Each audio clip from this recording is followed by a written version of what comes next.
বিগত নির্বাচন আসলে জনগণের নির্বাচন হয় না, কোয়ালিশন নির্বাচন হয়েছে, চুক্তিবদ্ধ নির্বাচন হয়েছে।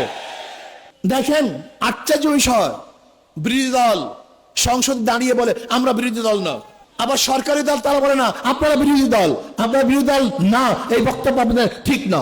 আজীব ব্যাপার, মানে কি যে করবে দিশাই পায় না, না সরকারি দল না বিরোধী দল, কারণ চুক্তিবদ্ধ তো, কারণ সরকারি দলের সাথে বিরোধী দলের সাথে চুক্তি হয়েছে, আপনাদের এত সিট, আপনাদের এত সিট।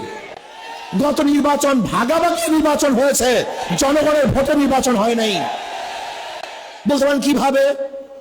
এ বক্তব্য তো বিরোধী দলের প্রধান তিনিও বলেছেন, আবার অন্য অন্য হাজারো বক্তারা এবং জ্ঞানীরা বিগত অন্তর্বর্তী সরকারের দায়িত্বশীলরা বলেছে যে গত নির্বাচনটা কিভাবে হয়েছিল এটা তারা স্পষ্ট করেছেন।